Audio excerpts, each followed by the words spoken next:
Dracula, the fictional count of the undead who emerged by night to drain the blood of his victims. His name would become synonymous with vampire legend. Charles Manson, charismatic cult leader, career criminal, cold-blooded killer. His name would become synonymous with the dark side of 60s counterculture. Nearly a century separates these men, their controversies, and their crimes. Or are they closer than we think?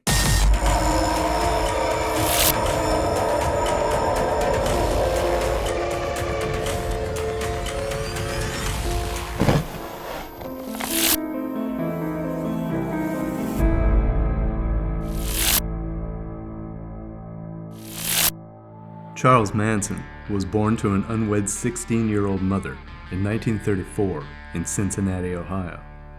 Ironically, his first name of record was No Name Maddox, a moniker that would soon become Charles Mills Maddox, and then, following his mother's marriage to a man named William Eugene Manson, a third and final name, one which would become known by all and live in infamy.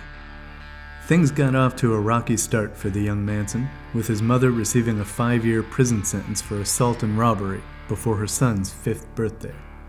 Sent to live with an aunt and uncle in the interim, Charles Manson would soon reunite with his mother upon her release, and not long after that, the pair would relocate to West Virginia, then Indiana. By Manson's own admission, his criminal deeds began at the tender age of 9 when he set fire to his school. More trouble followed, and when it showed no signs of slowing, the youngster was sent away to a notoriously strict facility for wayward youths, the Gibault School for Boys, run by Catholic priests. Not to be deterred from a life outside the law, Charles Manson would run away from Gibault, and for a time, live on the streets. The fugitive Manson would eventually make his way back to his mother, only to have her return him to the Gibault School. This betrayal of trust from the closest person in his life would be a defining moment for the troubled teenager. Unwilling to acquiesce, Manson fled custody again and again, each time becoming more brazen and lawless, and eventually committing a string of armed robberies. These acts would see the escalating juvenile sentenced to the Indiana Boys School, a snake pit reform school that may well have cemented the young outlaw's budding predilections. He escaped the Indiana Boys School nearly 20 times, ultimately driving a stolen car across state lines and being sentenced to federal custody in Washington, D.C. It was here that tests would reveal Charles Manson possessed an IQ of 109, despite being unable to read. To anyone who'd been paying attention, the groundwork for events to come had been laid. Count Dracula's origins are every bit as fringe and subversive as Charles Manson's, albeit intentionally more shadowy and mysterious, hence more difficult to trace with any solid chronology. What is known at the start of both Bram Stoker's classic novel and most film versions of the tale is that the Count spends some time residing in a crumbling castle in the Carpathian Mountains, out of sight and out of step with the quaint European villages below. Of course, the frightened and superstitious villagers live in fear of their neighbor above, relaying stories amongst themselves and to visitors of the dreadful consequences of venturing out after dark. He wants me to ask if you can wait and go on after sunrise. Well, I'm sorry, but there's a carriage meeting me at Borgo Pass at midnight. Borgo Pass? Yes. Whose carriage? Count Dracula's. Count Dracula's? Yes.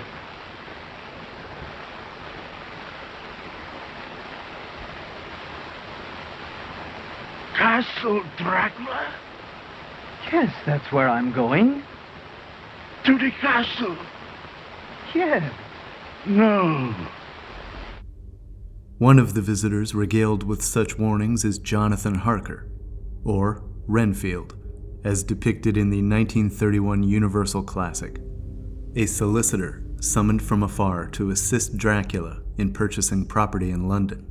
Unaware of the danger he's gotten himself into, he plays right into the Count's clutches, soon finding himself and his very soul in stark peril. Dracula circles his guest, much like the predator stalking its prey, as this is indeed the true nature of their relationship, despite the fraudulent civil auspices that brought them together. By the time Jonathan Harker realizes that he's walked into a trap, it's already too late. Dracula is, as Bela Lugosi succinctly put it in his most famous performance of the character, the spider spinning his web for the unwary fly. The blood is the life, Mr. Renfield. Although his 3 devoted, unholy brides still prowl the castle's shadows, Dracula suddenly vacates the premises, the deed to his new London property in hand, abandoning the hapless Jonathan Harker to his ghostly trio. Go on. You can go first. Me? First? Well, you have to ride? The solicitor would live to tell his tale, albeit just barely. Much like Charles Manson's life decades later, the groundwork for something dreadful had been laid. Following his early incarcerations, young Charles Manson's downward spiral only quickened. By the age of 16, and doing relatively easy time in a minimum security facility, he was a boy by knife point.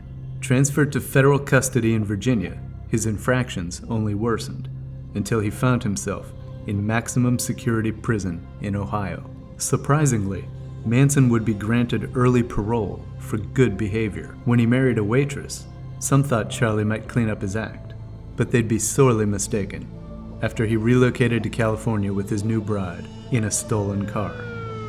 Manson was returned to federal prison, where he would remain for a stretch, immediately engaging in activities like pimping, theft, and forgery whenever he found himself lucky enough to win parole.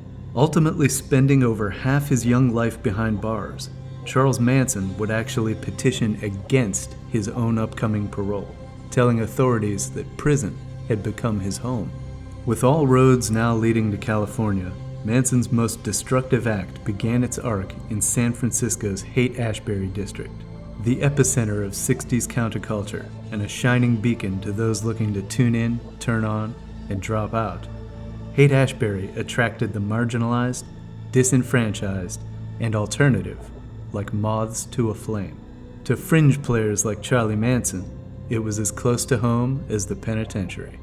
Like Count Dracula before him, Manson attracted a coterie of dedicated followers, mostly teenage girls and young women, some from the city's underbelly, and some, like Susan Atkins and Leslie Van Houten, from the suburbs. And you'll find you, now is when on a sunshine beam. So bring home your perfection, for their love will surely be. No cold pain, fear, or hunger. Upon moving into the apartment of college graduate and library assistant Mary Bruner, Manson opened the floodgates. Soon, Mary's modest dwelling housed 18 other women, highlighting a level of dark charisma that might exasperate even Count Dracula.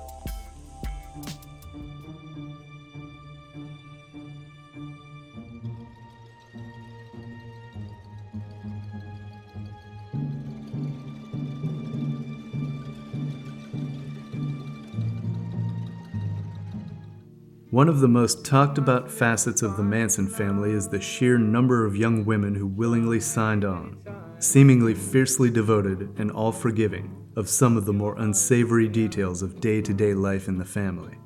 And while some differing narratives have emerged in later years, when the family was together, one thing was always clear. Everyone was all in. While Susan Atkins, Leslie Van Houten, and Patricia Krenwinkel are undeniably 3 of history's most visible and notorious female members of the Klan, there were more, many of whom are out there to this day, having gone on with their lives, their past affiliations buried by the sands of time. Women like Catherine Scher, Sandra Good, Barbara Hoyt, Diane Lake, Kitty Lutzinger, Linda Kasabian, and Mary Bruner, who both would take the stand to testify as state's witnesses, and the infamous Lynette Squeaky Fromm, who, as it turned out, was far from finished with mayhem despite her fellow members' 1971 convictions and initial death sentences. In 1975, Squeaky met with President Gerald Ford under the auspices of discussing California's imperiled redwood trees. She pulled a gun on the president and was swiftly detained by Secret Service agents. A woman, identified as Manson follower Lynn Alice Squeaky Fromm of Sacramento, was held by Secret Service and police while the president continued on to the Capitol. Witnesses heard Miss Fromm say at one point, "It didn't go off. Can you believe it didn't go off?" Although she wasn't able to fire a shot, the intent alone netted Fromm a life sentence. Joining her former family behind bars, she would escape in 1987, going on the run for 2 days, before being caught and returned to prison. She was ultimately paroled in 2009, joining Clem Grogan as only the second family member and first woman to be paroled after her conviction. Not much is detailed about the origins and backgrounds of the brides of Dracula in either the original novel or the various films adapted therefrom. What is understood is that the women fell prey at some point to the blood-sucking Count, and as a result of his unholy bite, were damned to exist as members of the undead forever, or until their destruction. As readers and viewers, we can fill in any of these characters' blanks we so choose, but what's clearly more vivid is the parallel with the girls of the Manson family, living in seclusion with a male figurehead, either obeying his explicit instructions or simply following the protocols of the path less traveled. They exist outside the realm of society's norms and conventions. In the same way one could look at Charles Manson's influence on the array of young women who gravitated to his orbit as figuratively vampiric, Dracula's function is literally so. The vampire's bite is contagious and transformative, begetting another bite, this time delivered by the victim, thereby creating another victim and member of the undead, and so on and so forth. In some versions of the Dracula story, the three brides feed on Jonathan Harker, nearly killing him before he narrowly escapes their clutches. This situation somewhat mirrors the trap set by Susan Atkins when she lured an unwitting Shorty Shea to his death at the hands of 2 other family members. The relationships between the brides is also rarely, if ever, clarified. Their creator, Bram Stoker, refers to them as the sisters, but it's doubtful the term implies blood relations, unless Dracula's is the blood in question.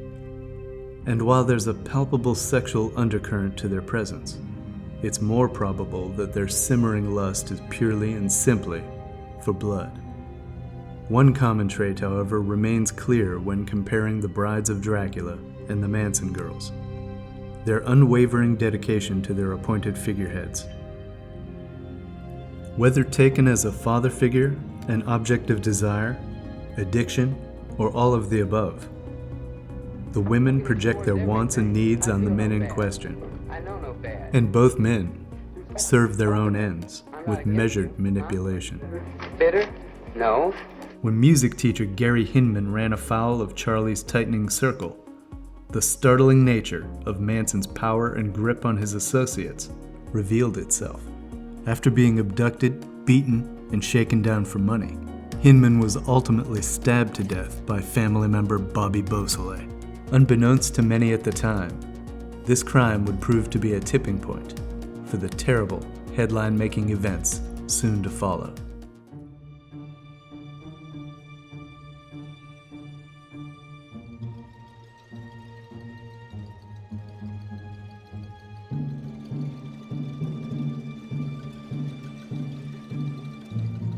One of the more fascinating comparisons to be made is the curious link between the psychotic Dracula character of R.M. Renfield and the murderous Manson acolyte, Bobby Beausoleil. Both men begin their arcs young and accomplished, with presumably their whole lives laid out before them. Yet both would suffer the fatal flaw of falling under the spell of exactly the wrong sort of influence. In Renfield's case, it was Count Dracula who would derail his life's trajectory. And in Beausoleil's, Charles Manson. A resident of Dr. John Seward's sanitarium at the start of Bram Stoker's Dracula, Renfield displays the startling trait of eating living creatures to absorb their life force for himself.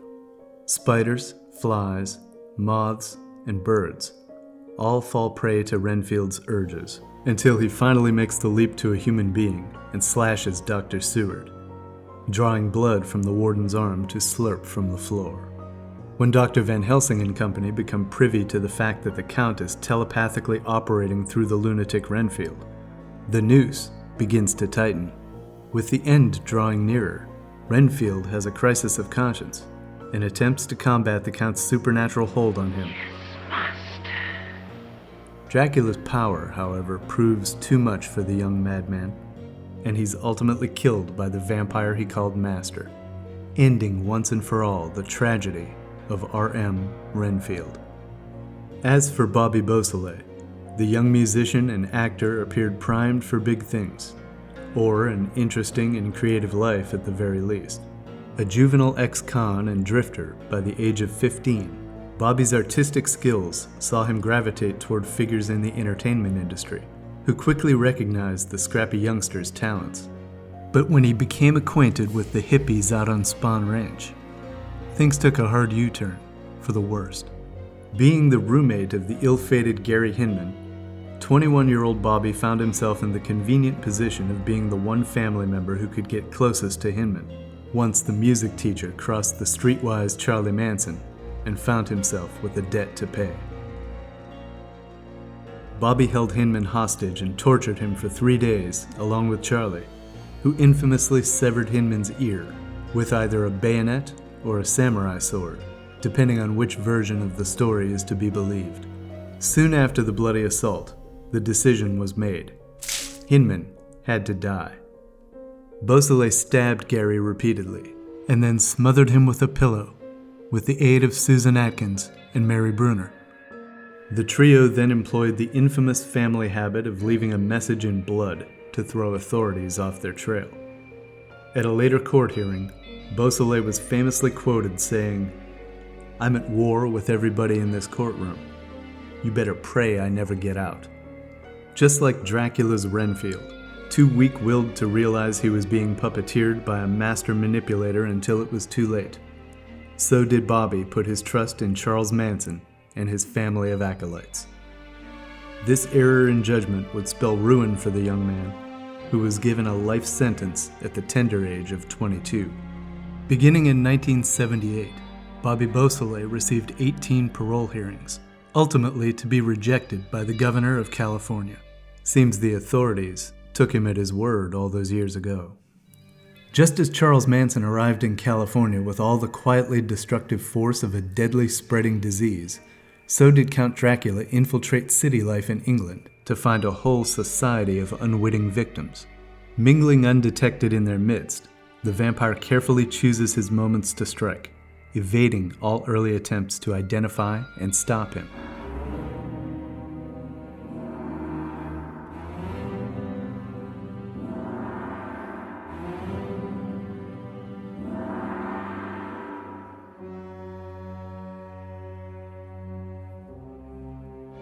When a healthy young woman named Lucy Westenra suddenly falls mysteriously ill and dies, Dr. Abraham Van Helsing deduces the cause of the tragedy as the work of a vampire.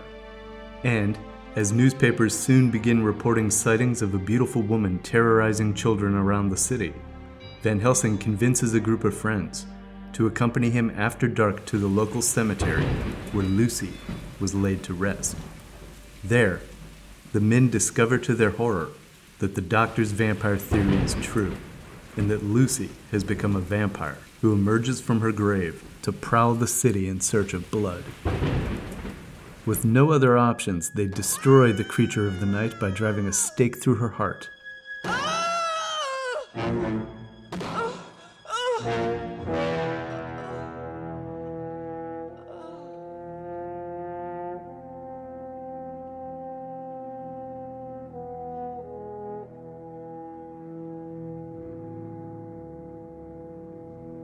And with that, the inevitable hunt for Dracula begins.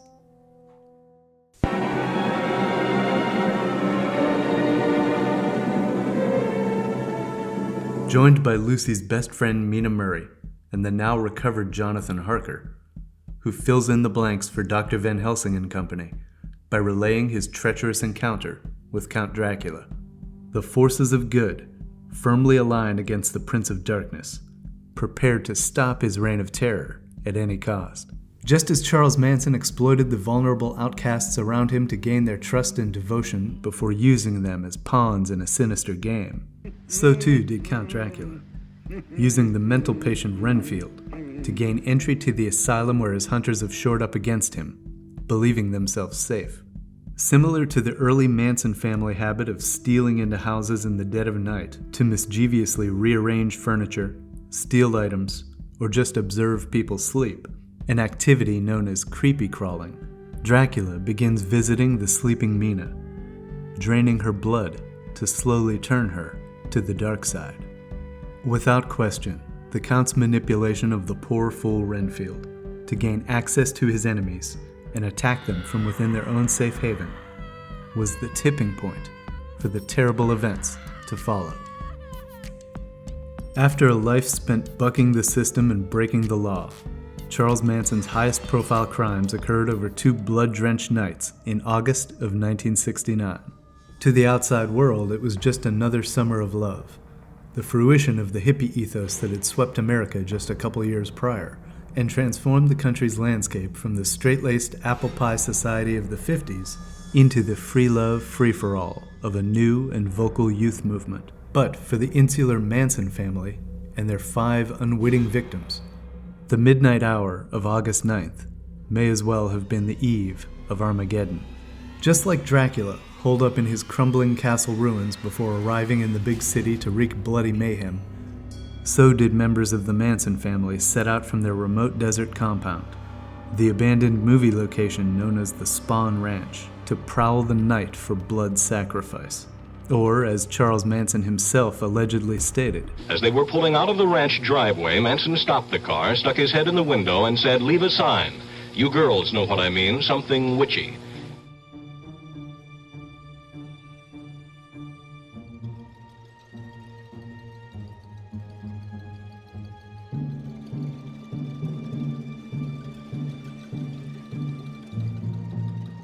As Charles Manson's murder trial was proceeding in 1970, a wildfire wiped out the Spahn Ranch, reducing all previous buildings and items that remained to ash. Nevertheless, the spot where the ranch once stood will forever be a notorious sprawl of acreage in Los Angeles County. In its early years, the property changed hands twice, becoming a film location for the Hollywood industry in 1947, and eventually ending up in the possession of a man named George Spahn.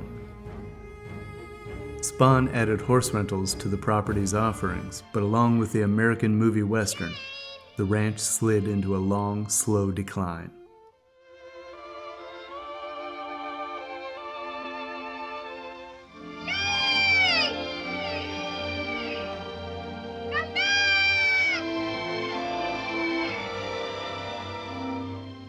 By the late 60s, with Hollywood having moved on, the Spahn Ranch was all but abandoned.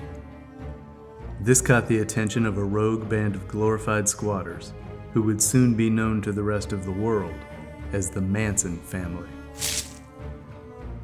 With his health in decline and having fallen on hard times, the 80-year-old George Spahn was living full-time on the ranch when he struck a deal with the hippie clique to move in free of charge, in exchange for tending the grounds, and in a few of the girls' cases, tending to George. Time keeps on flying.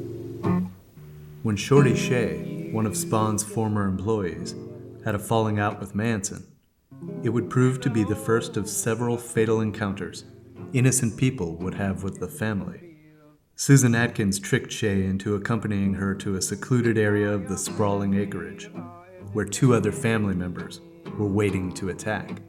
Bruce Davis and Clem Grogan murdered Shea and buried his body in a remote shallow grave, where it would remain until 1977, when Clem finally revealed its whereabouts to police. Other salacious tales would circulate over the years about sundry crimes and decomposed corpses in unmarked graves, but despite the seemingly endless rumor mill, no other bodies would be found.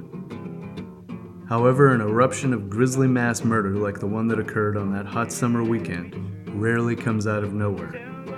And whether there are other victims somewhere remains a distinct possibility. A notorious sprawl in its own right, Castle Dracula is the dwelling of the king of vampires when his classic story begins. A foreboding domicile, it provides an all-encompassing sense of menace, and a looming and ominous backdrop to the misadventures of the Count's first victim.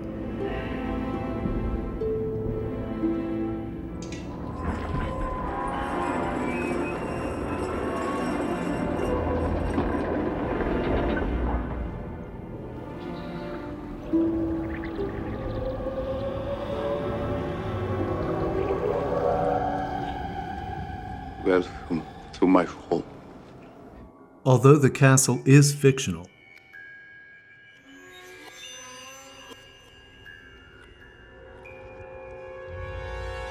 it does bear some loose similarities with a Romanian national landmark known as Bran Castle. Currently functioning as a museum, the castle remains widely associated with the Dracula legend, due in large part to its tourist-inspired nickname of Dracula's Castle. Upon closer inspection, one can draw a much stronger comparison between the remote Transylvanian castle and the remote California ranch, as well as both locations' murderous occupants. Spahn Ranch existed in seclusion, surrounded by rumors spread by those who knew of it or had dealings there. Castle Dracula stood in such seclusion it may as well have been in its own world, with a nightmarish reputation bolstered by the terrified residents of surrounding villages. Count Dracula and his undead brides lay in wait for his oblivious solicitor to arrive, in the same way Charles Manson and friends devised ambushes for rivals like Shorty Shea, who were foolish enough to walk into their trap. Neither the ranch nor the castle was a place any sane visitor would care to find themselves alone, after dark, or at all. With nowhere to run and nowhere to hide, targets were doomed at times to fates worse than death. And the respective residents of Spahn Ranch and Castle Dracula could, and would, do as they pleased with their trapped victims, without fear of reprisal or retribution. While this unadulterated freedom to exist by their own rules served Count Dracula and Charles Manson well, both of their downfalls were precipitated by their own brazen overreaches. Dracula ventures forth to claim victims in the city, but soon he is identified. With his foes in pursuit, the vampire flees back to the safety of his castle walls, where he is ultimately cornered and destroyed.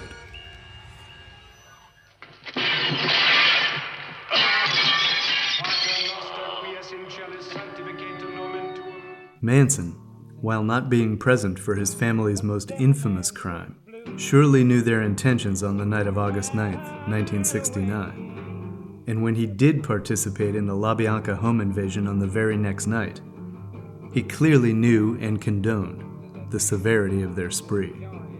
Wantonly leaving the security of their remote compound to claim victims from the city is exactly what hastened the identification and apprehension of the group, who might otherwise have operated under the radar for far longer than they did.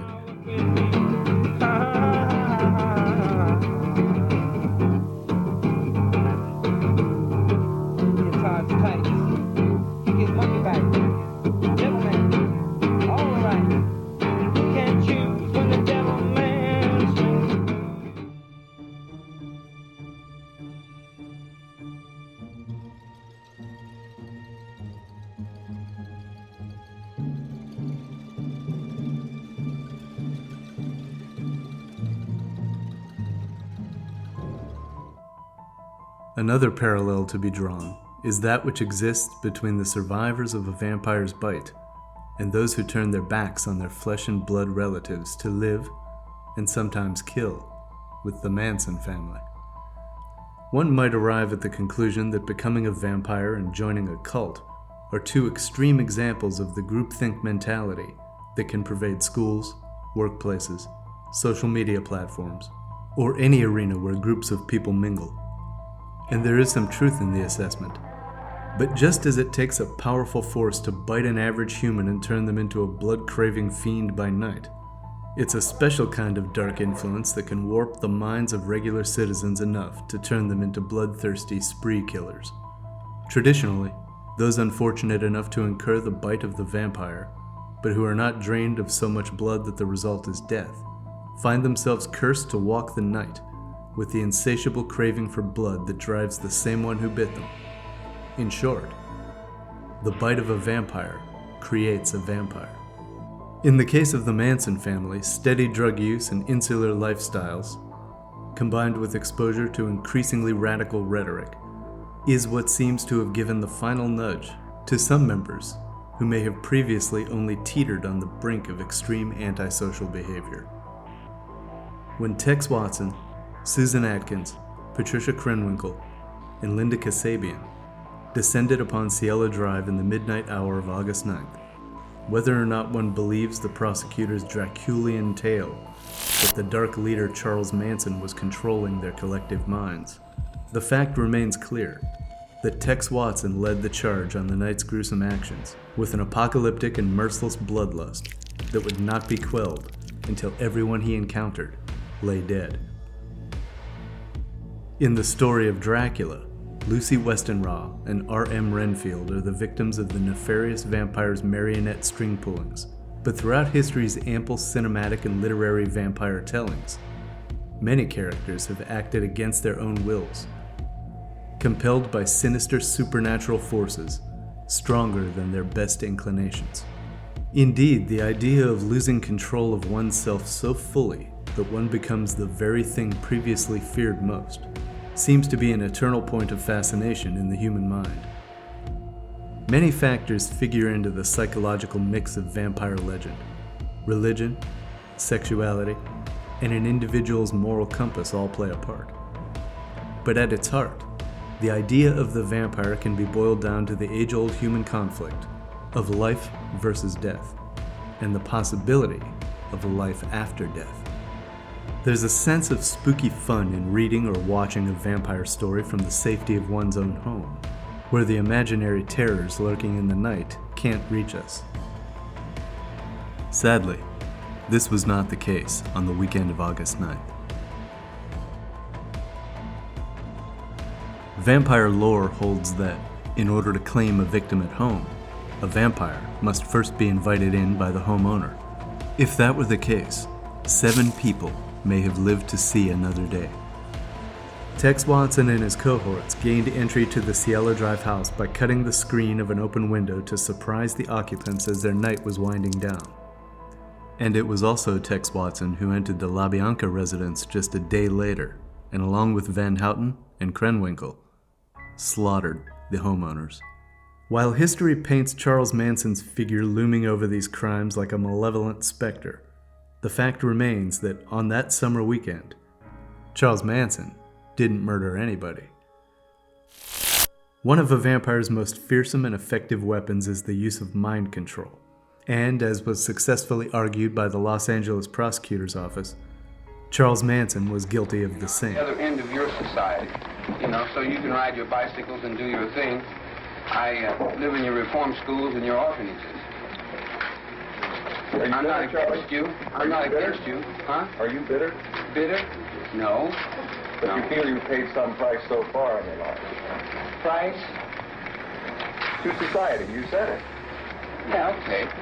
While the average citizen may be confounded at the idea of being driven to murder by the mere suggestion of a third party, those who lived with the family remained steadfast, gathering on the street corners outside or coming into court every day to show their support.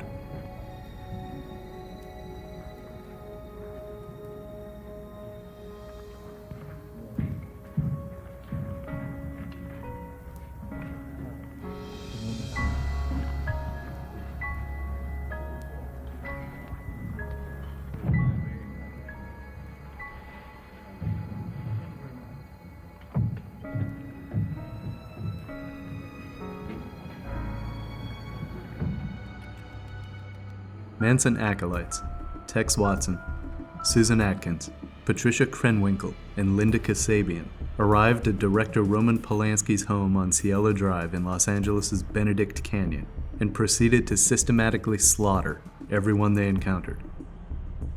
Polanski's wife, film star Sharon Tate, stylist to the stars Jay Sebring, coffee heiress Abigail Folger, fledgling screenwriter Wojciech Frykowski, and 18-year-old Stephen Parent, who was only briefly visiting the property to sell a stereo. All paid the ultimate price, simply for being in the wrong place at the wrong time. The killings were shocking, savage, merciless, and would, partly due to Sharon Tate's celebrity renown, resonate far beyond the walls of the house on Cielo Drive, to rock the entire nation to its core. Much like Bela Lugosi's eternal film version of The Count, when he greets the doomed Renfield with the ominous line, "I am Dracula." So too did Tex Watson hover over a helpless Frykowski, offering the notorious line, "I'm the devil, and I'm here to do the devil's business." The following night, more business would be conducted, when members of the murderer's family, assisted by Charles Manson himself, invaded the home of grocery store owners Lino and Rosemary LaBianca, mercilessly butchering the couple and desecrating the bodies, vandalizing the home, and helping themselves to snacks, before stealing back into the night with yet more blood on their hands. For his part, with open access to the hero's dwelling, Dracula begins invading the bedroom of Mina Murray. He drains her blood on 3 consecutive nights, weakening the woman's will with each episode, and culminates with commanding her to drink his own blood. Once this is done, Mina is cursed to become a vampire herself. That is, unless the Count can be destroyed beforehand. To achieve this end, Van Helsing's team places holy bread in each of the Count's boxes of native soil, thereby eliminating them as the vampire's refuge during daylight hours. Fortunately for the heroes, Mina's compromised status gives her a psychic connection to Dracula, which Van Helsing takes full advantage of, enabling the group to follow the fleeing vampire back to his Transylvanian homeland. With dogged determination and unwavering bravery, Van Helsing and company finally track down and destroy Count Dracula, ending his bloody reign once and for all.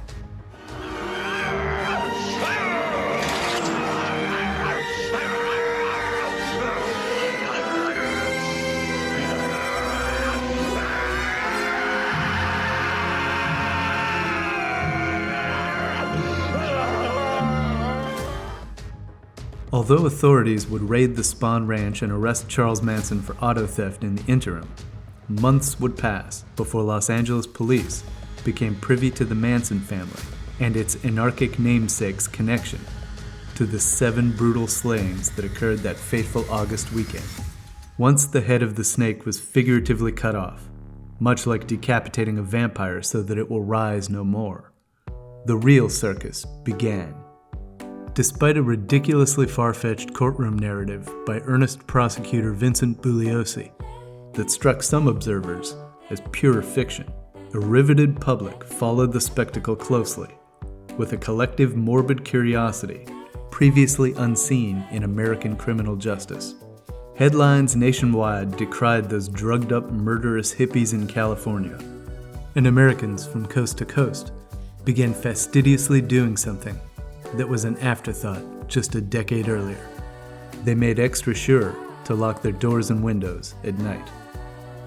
Even the President of the United States chimed in, with Richard Nixon publicly declaring his opinion of the family's guilt.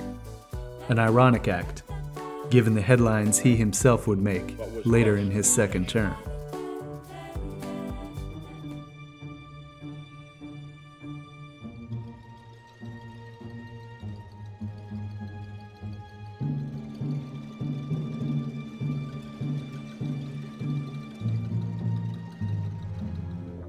Every story's villain requires a foil, and both the immortal undead Count Dracula and the eternally infamous Charles Manson prove no different. Enter Dr. Abraham Van Helsing and prosecutor Vincent Bugliosi, respectively. Two accomplished men who find themselves tasked with toppling foes so feared and mythologized that their missions are wildly daunting and fraught with peril, to say the least. Described by his own creator, author Bram Stoker, as, quote, one of the most advanced scientists of his day, Van Helsing is further credited with an iron nerve, a temper of the icebrook, and indomitable resolution, self-command, and toleration exalted from virtues to blessings, and the kindliest and truest heart that beats. These form his equipment for the noble work that he is doing for mankind. Work both in theory and practice, for his views are as wide as his all-embracing sympathy. A lofty description, and all traits the Doctor would undoubtedly need to properly combat and defeat such a towering nemesis as the vampire Dracula. Some circles bestow these same caveats upon Vincent Bugliosi, a man whose dogged preparation and steadfast resolution in the courtroom would, in 1970, bring down the most publicized and notorious criminal America had ever seen. Well, when company comes, you always stick the dirt in the back. Well, this was a definition of helter-skelter that Charlie gave. Now, if you look at this White album, it's a Beatles album, there are many other songs. One of them is called Sexy Sadie. Sadie Glutz, also known as Susan Atkins, whatever you want to call her, she thought that the Beatles named this song after her. There's also a song called Piggies. There's also a song... What is it in the helter-skelter song? Nothing particularly in that song right there, except the definition that Manson gave of it. He doesn't see in the back. He doesn't see in the shadows. He doesn't see on the roadsides. He doesn't see in the back of the cells. He doesn't see in the yard in the penitentiary. You take the bottom of the world. He doesn't see the bottom.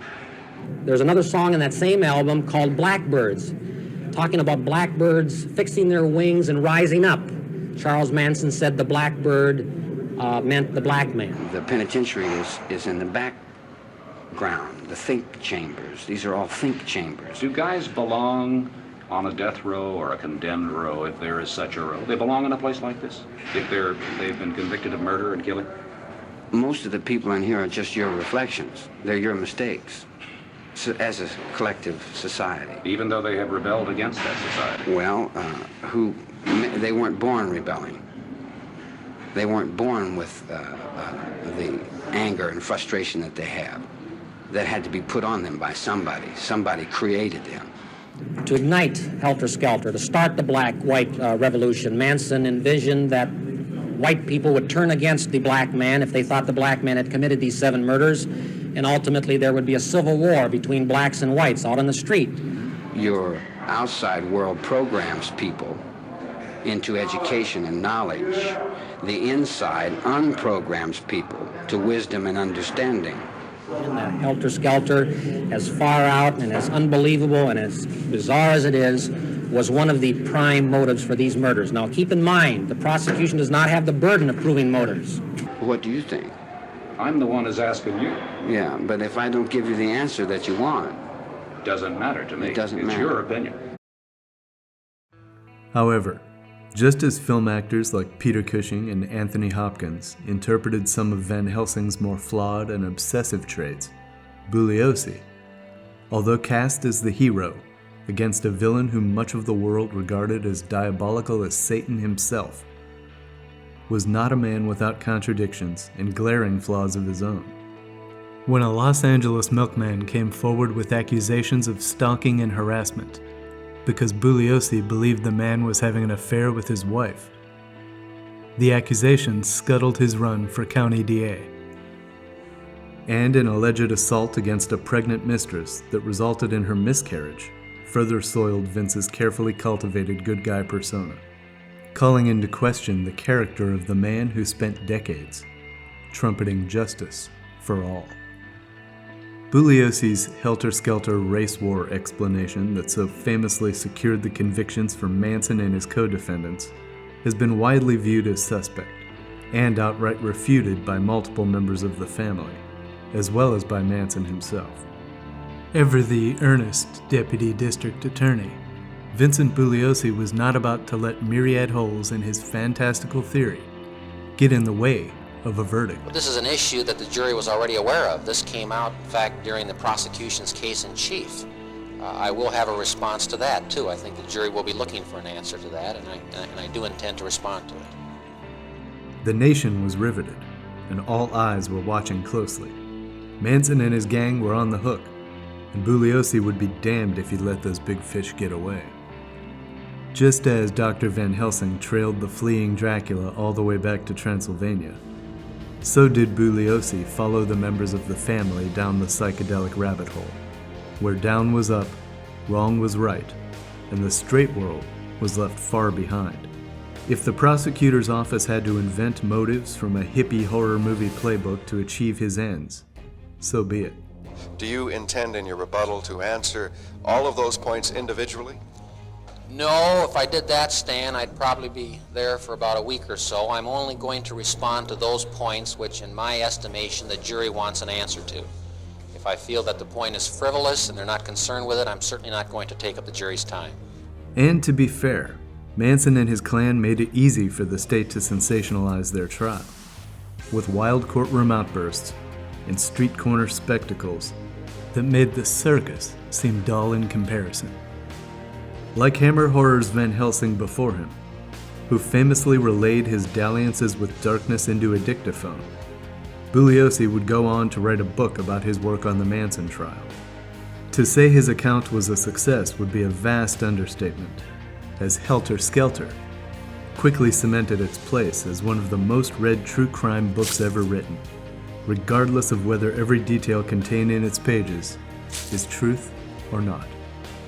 So, false narrative or unflinching deep dive into madness and murder, penned by the one man who personally unraveled the whole sordid mess. As with many things regarding Charles Manson, the truth may forever be entangled with the myth.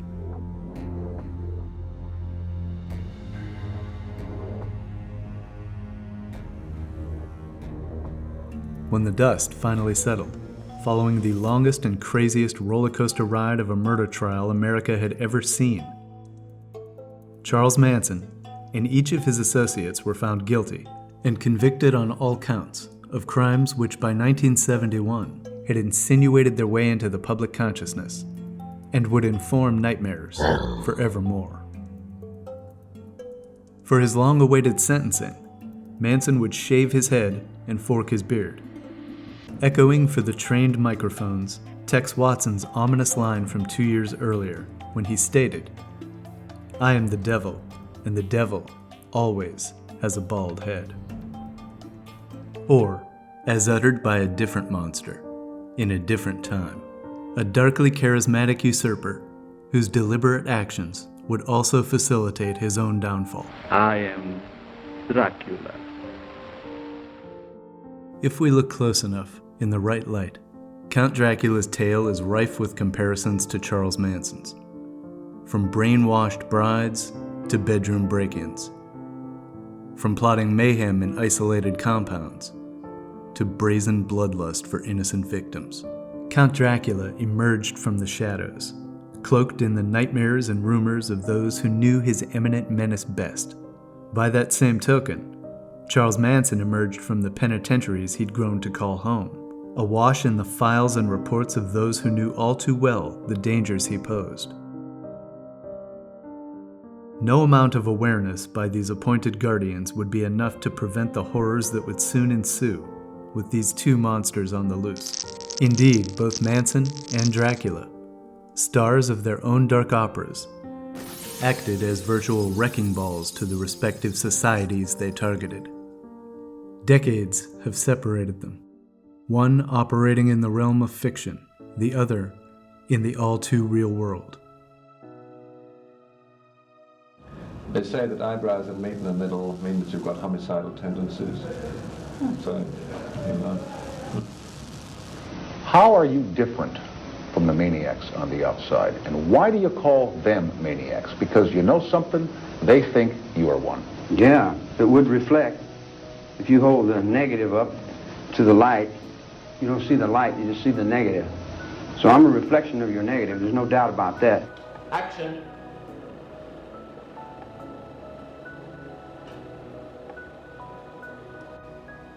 I've been up and down these damn hallways, in and out of these nut wards for the last 10 years. You think you could follow that act? Don't want to follow that act. Yeah, I don't want to get into it. But why do you want to get into that? Well, what crowd, why do you what want crowd to you handle playing that? for? Huh? I'm playing for my life. You working for money.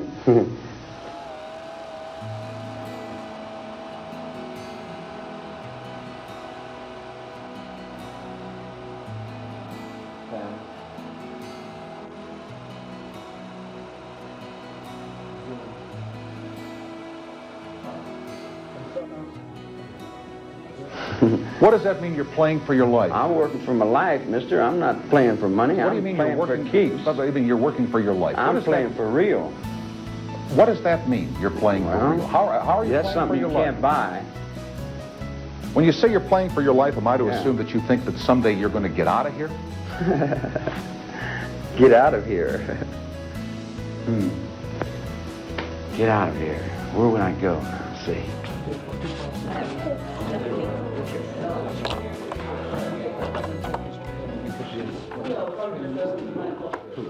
I got out of here. What if they said to you tomorrow morning, Charles, hey, listen, you're free. You can go wherever you want to go. Do whatever you want to do. What would you do? I'll probably go out in front on the grass and sit down.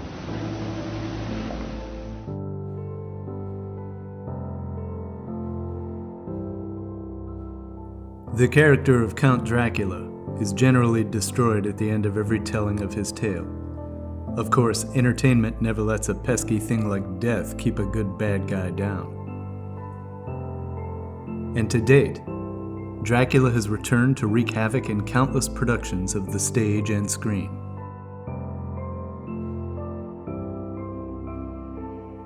Charles Manson died in prison in 2017, and while he won't be resurrected like the Count, his crimes and his infamy will also live forever.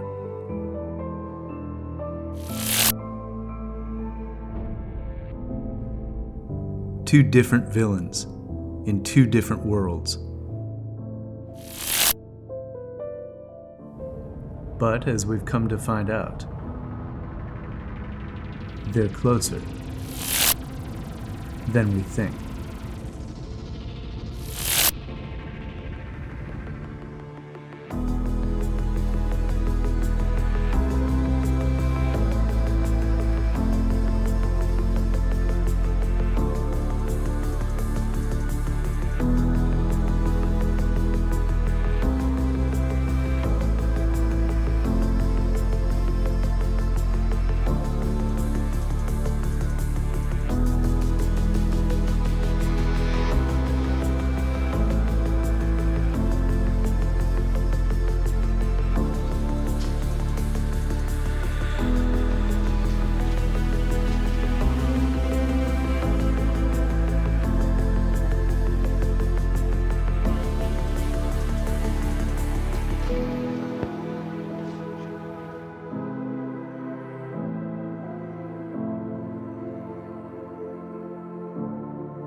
My world is that world. often wondered if there's blame. Such a fool in a mad, mad world, with no picture in my frame. Everyone says crazy fool, you're always gazing at the night. With my arms around the tree, loving life with all my might. Crazy as I may seem, not knowing what to do, living with one crazy dream in a frantic world of blue. I awake every evening and somehow stumble through the night. Such a fool in a mad world, loving life with all my might. My world is a sad world, often wondered if there's blame. Such a fool in a mad, mad world, with no pictures in my frame. Loving you without a name, with no love, no one to blame.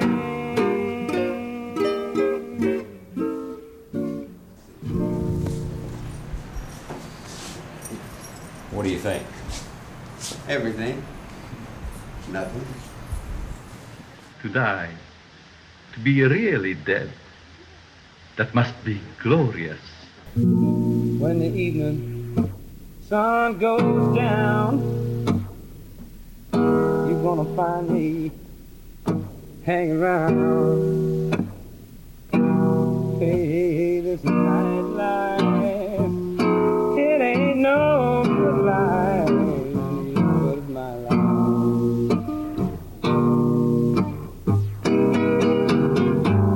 Hey, many people, all like me, always dreaming of a home you used to be. This nightlife, oh, it's a no good life, baby, but it's my life. Can't you listen to the blues they're playing? Oh man, it's really fine. Listen, can't you hear what the blues are saying? Saying, baby, won't you please come back and be mine? Well, life is another scene of broken hearts and broken dreams. Oh, the nightlife, it's a no good life, and it shouldn't be a dog's life.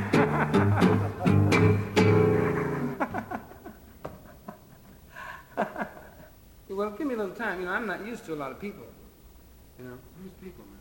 And a lot of people ain't used to you. People, yeah. Yeah, well, I think it'll take a little while for that. If they don't catch me first and lock me up behind some brick wall somewhere. Of course, it wouldn't be hard. I'm always here.